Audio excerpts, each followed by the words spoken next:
আসসালামু আলাইকুম।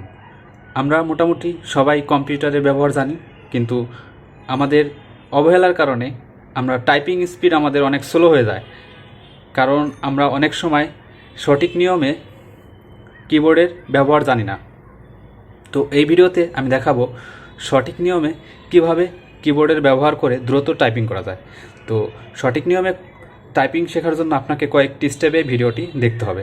আমি প্রথম স্টেপ আপনাদের যেটা করব, আমার সাথে আপনারা সেই কাজটা করবেন।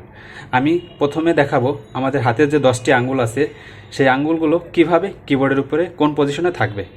তো পজিশন মেনটেন করার জন্য আপনাকে প্রথমেই এ, এস, ডি, এফ ডান হাত যেভাবে রাখতে হবে, সেমিকোলন, এল, কে, জে এই পজিশনে, আর বৃদ্ধ আঙ্গুল যেটা আছে এটা স্পেস বারের উপরে থাকবে।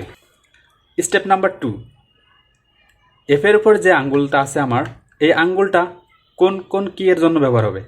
এই আঙ্গুলটার ব্যবহার করবেন আপনি এফের জন্য, জি এর জন্য, আর এর জন্য, টি এর জন্য, 4, 5, ভি, বি।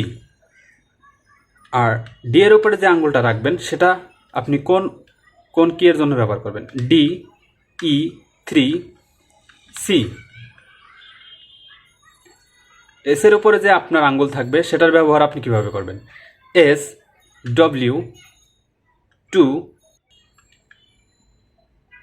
এক্স।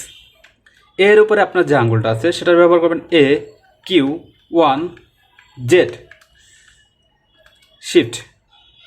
সেম ওয়েতে আপনি ডান হাতের আঙ্গুলগুলো কীভাবে ব্যবহার করবেন, জের উপরে আপনার যে আঙ্গুল আছে সেটার ব্যবহার J, H, Y, U, 6, 7, N,